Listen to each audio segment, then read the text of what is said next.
আসসালামু আলাইকুম viewers, welcome to মাহিরস। আজকে আমরা একটা ফ্যাসিনেটিং টপিক নিয়ে আলোচনা করব। গ্লোবাল ট্যারিফের ইম্প্যাক্টের উপর ইলাস্টিসিটি এর ডিপেন্ডেন্স কতটুকু। কি sounds complicated? Not so much if you understand what is elasticity first. তো চলুন শুরু করা যাক।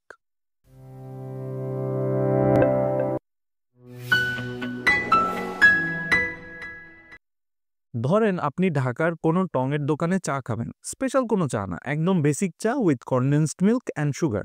এখন এই টাইপের বেসিক চায়ের দাম কি ইউজুয়ালি ভ্যারি করে? না, দেখবেন অলমোস্ট সব টঙের দোকানেই এই টাইপের চা কারেন্টলি 10 টাকাতে সেল হচ্ছে। এখন আবার ধরেন আপনার এরিয়াতে এরকম 5টা টং আছে যেখানে এই চা বিক্রি করে। একটা দোকানে হঠাৎ করে বলল যে ওরা আজকের থেকে এই সেম চা 12 টাকাতে বিক্রি করবে। দাম কিন্তু মাত্র 2 টাকা বাড়ছে। বাট আপনি কি ওই দোকান থেকে আর চা খাবেন? আইডিয়ালি যদি চিন্তা করেন, দেখেন আপনি তাহলে কিন্তু আর ওই দোকান থেকে চা খাবেন না। কারণ সেইম চা 10 টাকা দিয়ে আপনি আপনার কনভিনিয়েন্ট লোকেশনে আরো 4টা দোকান বিক্রি করতেছে, সেখান থেকে খেতে পারতেছেন। সো সাডেনলি কিন্তু এই সামান্য 2 টাকা প্রাইস বাড়ানোর জন্য ওই দোকানদার আপনার মতো অনেকগুলো কাস্টমার লুজ করে ফেলল। এই যে অল্প প্রাইস চেঞ্জ হওয়াতে কোনো প্রোডাক্টের ডিমান্ড কতটুকু চেঞ্জ হয়েছে, এইটার ভ্যালুটাই বেসিক্যালি ইলাস্টিসিটি অফ ডিমান্ড। যদি ফর্মুলা চিন্তা করেন তাহলে একটা প্রোডাক্টের ডিমান্ড প্রাইস চেঞ্জ হওয়াতে কতটুকু ইলাস্টিক সেইটা ক্যালকুলেট করার ফর্মুলা হলো price elasticity of demand equals to percentage change in quantity demanded divided by percentage change in price. চলেন ফর্মুলা ভুলে যে আমরা আমাদের মেইন টপিকে আসি। লাইক আই সেড, গ্লোবাল ট্যারিফের ইম্প্যাক্ট এই ইলাস্টিসিটির উপর ডিপেন্ড করে কিনা। সিম্পলি যদি একটু চিন্তা করেন, মানুষের কাছে যদি কোনো কিছুর সাবস্টিটিউট থাকে তাহলে ওই জিনিসের ডিমান্ড ইলাস্টিক হবে, কারণ ওইটার প্রাইস যদি বেড়ে যায় then people will switch to its substitutes. For example, যে কোনো ধরনের লাক্সারি প্রোডাক্টস লাইক স্মার্টফোন। তো গভর্নমেন্ট যদি স্মার্টফোনের উপর ট্যারিফ বসায় তাহলে কি হইতে পারে? ধরেন 100 টাকার একটা Chinese smartphone which does not exist, এর উপর বাংলাদেশের গভর্নমেন্ট 30% ট্যারিফ ইম্পোজ করলো। এর মানে যদি আপনি as a mobile phone seller এই ফোনটা চায়না থেকে ইম্পোর্ট করতে চান, আপনাকে 130 টাকা দিতে হবে। এখন আপনি যখন সেল করবেন তখন নিশ্চয়ই আপনার সেলিং প্রাইসটাও 30%-এর মতো বাড়ায় দিবেন। তাহলে 100 টাকার ফোনটা আপনার থেকে কাস্টমাররা কেন 130 টাকা দিয়ে কিনবে যদি সিমিলার স্মার্টফোন লোকালি আরো কম টাকা দিয়ে পাওয়া যায়? তার মানে হচ্ছে যদি কোনো প্রোডাক্টের ডিমান্ড ইলাস্টিক হয়, ওইটার উপর ইম্পোজ করা ট্যারিফের ইম্প্যাক্ট অনেক বেশি হবে।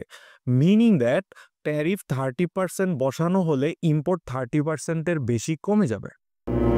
এখন প্রশ্ন হচ্ছে এটাকে আমরা রিসেন্ট গ্লোবাল ট্যারিফ আনরেস্টের সাথে কিভাবে রিলেট করতে পারি। দেখেন, ট্যারিফ গভর্নমেন্ট দেয় মেইনলি 3টা কারণে: ডোমেস্টিক ইন্ডাস্ট্রি প্রোটেক্ট করতে, গভর্নমেন্ট রেভিনিউ রেইজ করতে, অ্যান্ড ইম্পোর্টেড প্রোডাক্টগুলোকে আরও বেশি এক্সপেন্সিভ করতে।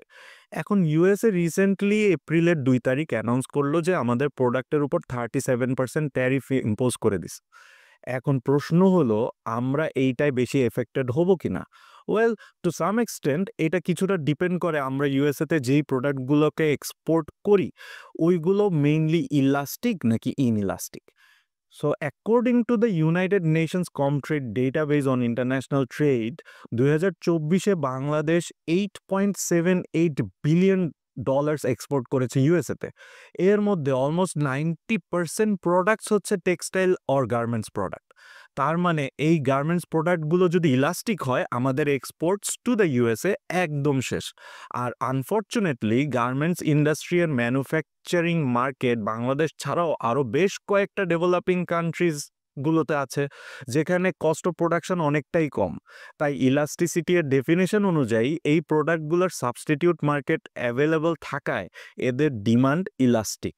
আর এই কারণেই এই 37% tariff in the long run আমাদের ইউএস এক্সপোর্টস 37%-এর থেকেও বেশি কমিয়ে দিতে পারে, যেইটা আমাদের নেট এক্সপোর্টে একটা বিশাল বড় নেগেটিভ ইম্প্যাক্ট ফেলতে পারে সামনে। কি ডিপ্রেসড করে দিলাম? চলেন ভিডিওটা শেষ করার আগে একটু পজিটিভভাবে চিন্তা করি। আমাদের এই অবস্থায় করণীয় কি? কূটনৈতিকভাবে আমাদের যা করণীয় সেটা ডিপ্লোম্যাটসরাই ডিসাইড করবে। বাট অ্যাজ ইকোনমিস্টস আমরা চিন্তা করতে পারি এক্সপোর্ট ডাইভার্সিফিকেশন নিয়ে। আমরা গার্মেন্টস প্রোডাক্টের বাইরে গিয়ে চিন্তা করার সময় এখনই। আমাদের ফার্টাইল ল্যান্ড অ্যান্ড অসংখ্য নদ নদী কাজে লাগানোর কথা ভাবতে হবে। প্রপার ট্রেনিং দিয়ে আমরা যদি বিভিন্ন মাছের ফিলেটস এক্সপোর্ট করতে পারি তাহলে আমাদের এক্সপোর্ট ভ্যালিউ বাড়ার পসিবিলিটি অনেক হাই। আমাদের সবচেয়ে বড় শক্তি যেটা সেটা হচ্ছে আমাদের পপুলেশন। এই বিশাল সংখ্যক পপুলেশনকে কাজে লাগিয়ে আমাদের ইনোভেশন বাড়াতে হবে যাতে আমরা টেকনোলজিক্যাল সেক্টর থেকেও অনেক বেশি ফরেন কারেন্সি জেনারেট করতে পারি। পাশাপাশি প্রোডাক্ট ডাইভার্সিফিকেশনের সাথে আমাদের মার্কেট ডাইভার্সিফিকেশনের কথাও চিন্তা করতে হবে। অর্থাৎ ইউএস এর পাশাপাশি অলরেডি আমরা ইউতে এক্সপোর্ট করছি, এছাড়াও আমাদের চাইনিজ মার্কেটে এক্সপোর্ট বাড়ায় দিতে হবে এবং অন্যান্য মার্কেটেও এক্সপোর্ট করার কথা চিন্তা করতে হবে। আজকের মতো এতটুকুই থাক। যদি ভিডিওটি ভালো লেগে থাকে তাহলে please like, share and subscribe to this channel. Thank you. আল্লাহ হাফেজ।